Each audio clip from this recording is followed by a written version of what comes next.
তারা বিভিন্ন ধরনের চোরাচালানের সাথে জড়িত।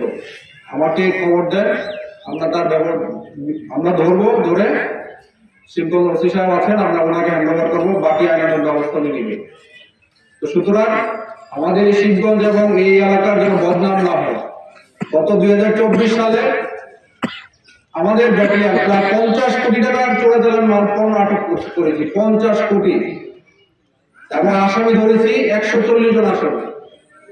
তো এটা অনেক বেশি চোরাচালান পণ্য, অনেক বেশি। সীমান্ত এলাকায় মহানন্দা ব্যাটালিয়ন 59 বিজিবি এর অধিনায়ক কর্তৃক জনসচেতনতামূলক মতবিনিময় সভা 23 জানুয়ারি 2025 তারিখ 1550 থেকে 1710 ঘটিকা পর্যন্ত মহানন্দা ব্যাটালিয়ন 59 বিজিবি এর অধিনায়ক লেফটেন্যান্ট কর্নেল গোলাম কিবরিয়া বিজিবি-এম বিজিওএম এর উপস্থিতিতে ব্যাটালিয়নের অধীনস্থ চৌকা বিওপির দায়িত্বপূর্ণ এলাকার সীমান্ত পিলার 177/1 হতে 2 কিলোমিটার বাংলাদেশের অভ্যন্তরে বাখর-আলী সরকারি প্রাথমিক বিদ্যালয় মাঠে স্থানীয় শিবগঞ্জ উপজেলার নির্বাহী অফিসার, থানা ভারপ্রাপ্ত কর্মকর্তা, সহকারী পরিচালক, 59 বিজিবি, চেয়ারম্যান, মেম্বার, সাংবাদিকবৃন্দ, গণ্যমান্য ব্যক্তিবর্গ, শিক্ষক, ইমাম, শিক্ষার্থী এবং সাধারণ জনগণের সাথে জনসচেতনতামূলক মতবিনিময় সভা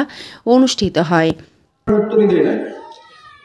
এই ধরনের মিথ্যা গুজব আমাদেরকে প্রতিরোধ করতে হবে।